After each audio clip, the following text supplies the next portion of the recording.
Good evening, guys and gals. This is North here. Today is still Monday. I finished up my live stream, well, I guess it's a couple of hours ago now. Thank you all for being there, whoever of you joined us.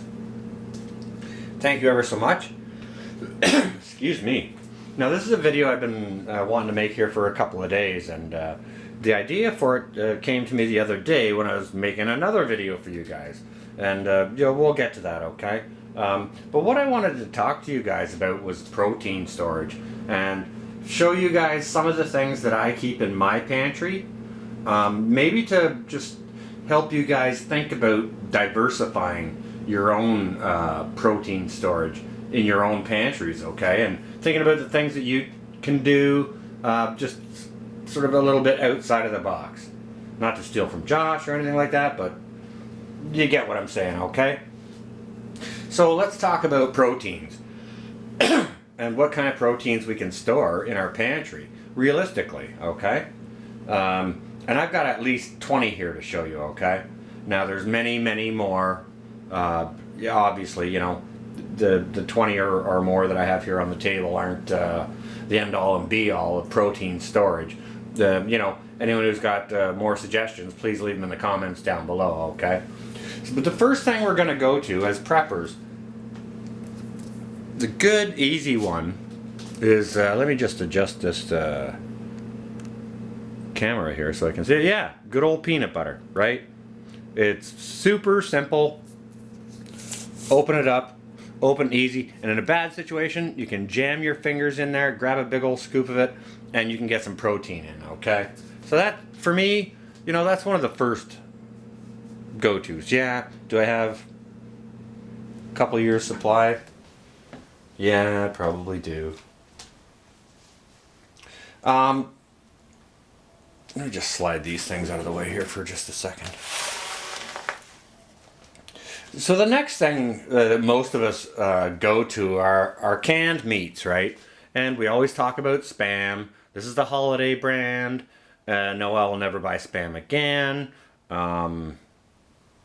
Simply because it's 3 to 4 times the price of this. I can get 3 or 4 cans of this for what I can. Like if I get a good sale, I can get 3 or 4 cans of this for the same price as a can of Spam. So I will never buy Spam again. But this is one of the immediate go-tos, right? Spam lasts forever. Forever, quote, quote. Do your own research. Eat at your own risk, okay? But let's continue talking about canned meats, all right? Now, corned beef is another one, right? There's lots of things you can do with it. It stores a long time. And, it's a go-to for us. Again, some of the things that we eat. This is your canned chicken, chunk chicken breast. And I think this was a dollar store item. So, again, yet another. Now, I understand we can't get canned beef in cans up here. I don't know why, but whichever. That is the case. One of my go-tos, canned tuna. This is the good brand. You pay a little bit more for it, but, sometimes you pay a little bit more for a product. You get a better product, okay? So now you can have canned salmon. You can have canned oysters. Good God, smoked oysters. You can have. You can have. What are those little fishy things? Sardines. You can have those. I don't eat those. I don't eat salmon, so you won't see those on my shelves. All right. Or anchovies. You could have canned anchovies as well. They're nice on a pizza. Make a nice Caesar salad dressing out of it. There's lots of things you can do with canned fish, but this is the one I like, so this is what I buy, right? Don't buy what you don't eat.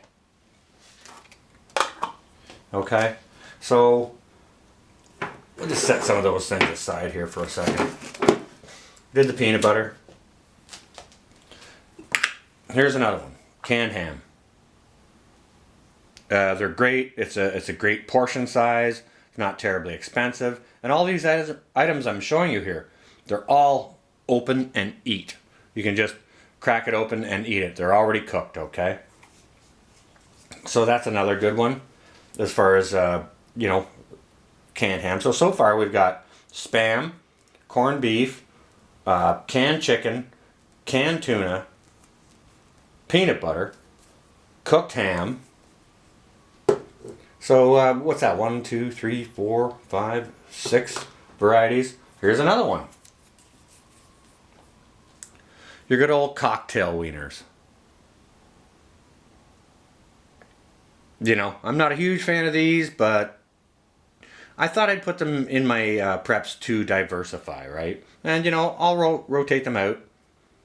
It's a canned item, so like it will last beyond the Best Buy date. So I'll check that and I'll rotate those and use them up, or whichever for that, right? Okay, so a couple of things that I've got for my protein storage.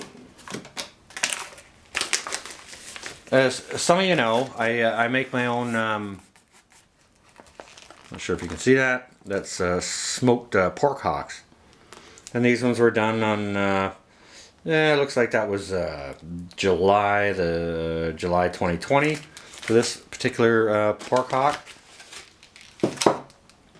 And some of you guys know I make my own homemade pea meal bacon. That's a Canadian thing. It's basically a pork loin, boneless pork loin that has been brined, and you know, you roll it in either syrup or mustard, and you coat it with cornmeal. You slice it nice and thin and you fry it up sort of like bacon, but there's almost no fat in this. So it's another nice pantry item, but it is a freezer item, okay? Now, you could go ahead and you could probably pressure can either of those items, like this item here.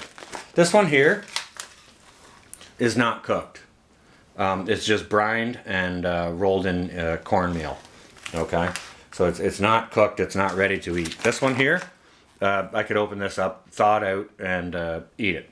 However, if it gets a little bit too long in the tooth, beyond the date I'd like to keep it by, I can totally take this off the bone and put it into mason jars and can that, pressure can it, right? Anything meat, you always have to pressure can. That goes with meat or beans, okay? So before we go into meat and beans, you know, we talked about peanut butter. Let's also talk about nuts, okay? Now these are cashews. You know, and they come in these sealed cans, right? So they're great to have in your storage.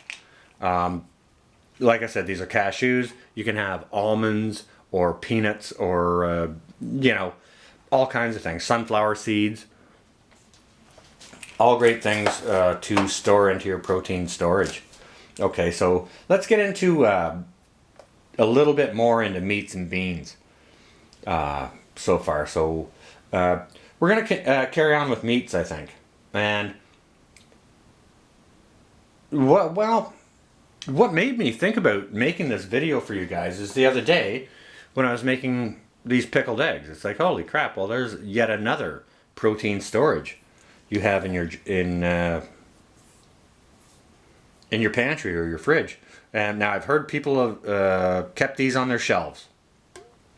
Not what I'm going to recommend. Go do your own research. Like everything else, you know, don't just trust some guy on the internet, okay? But this is, yeah, pickling these eggs is what made me think. It's like, hey, let's talk about diversity in protein storage. Okay, so let's carry on with the meats, all right? Pressure can ground beef. Just like that, sitting on the shelf. I've heard of people eating this 5 years later. I have sampled this, and it's fantastic. It's absolutely delicious. This one is canned in a beef broth, and I did a hot pack on this. Now, when I did do that, when I was cooking this, I added a bit of onion, a bit of garlic, beef broth, and I seasoned it up a little wee bit, okay? And I tried some 2 weeks ago, and it was absolutely delicious. So that is a great storage item for your pantry. If you can learn to can, go ahead and do it, because you want diversity in your protein storage, okay? Now, I mistakenly had brought out yet another canned ground beef. One is sort of a regular flavoring, and this one here, you can see it has a bit of a more red color to it. This one here is kind of a Tex-Mex flavor. I probably added a Tex-Mex flavor pack to that, okay? Now what else? That's canned pot roast right there that I pressure canned here myself. I haven't tried it yet, but yes, I will. Absolutely. So that's going to be very, very nice and extremely tender. And I don't have any bones in there, but if there were bones, this would be fall off the bone. Tender. You know, just like a regular braised pot roast. Here, this was also a hot pack of cooked canned chicken. Now I did this in a chicken broth as well. So if you guys can any of these items and you put broth in them, make sure to not discard that broth. You can save it for something else, or you can make a gravy out of it or anything like that, okay? Which is very cool. You know, it's a kind of a dual use thing. And another thing I have here, you guys may have seen this video. These are canned pork breakfast sausages, which are absolutely delicious. I did a cook and taste test after I had canned these, and they came out wonderful. The texture was a little soft for me, so these were a raw pack. This was a cold pack, okay?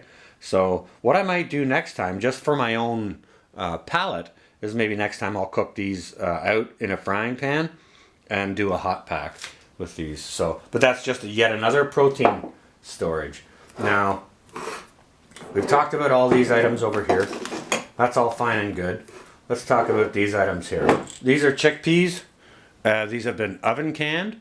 Now you can go ahead and use these for a multitude of things. You know, if you want to, you can make hummus out of these, or a soup. You could boil them out and make a salad from them. These are some oven canned red kidney beans. You know, to be stored for longer term. That's what these things are for, okay? Now, I do have to make a video of cooking out some beans. I have a bunch of dried beans around that I want to can. But the trade-off is okay, so here's another one. This is just canned, store-bought red kidney beans. And this is a trade-off between, this is going to be midterm storage. All of these canned goods that I showed you are midterm storage. These ones here are long-term storage. But another great midterm storage is just some regular old refried beans. There's lots of ways that you can use those, right? So don't forget about, you know, again, these are things I need to pack up. We've got some black beans, split yellow peas. Let's not forget your lentils, pinto beans. Now, when you can those, they're ready to use. You could eat them right out of the jar, or you could make a salad out of them, or you could stew them down into refried beans. Here's another one, navy beans, which is what I use to make my baked beans. So, which is why you didn't see a can of baked beans here from the stores, because I make my own, right? I used to buy them years ago, and I would use one for lunch. Just take it, open it with a can opener, and eat it cold with a spoon, and it was delicious. Things ready to eat. So you got to make your considerations between long-term storage and mid-term storage. But this is a way, the number of items you can use to diversify your protein storage for your prepper pantry. Okay, guys? That's what I got for you guys tonight. Hope everyone is well and safe. This is going to be North. Out for now. Get your protein on, guys.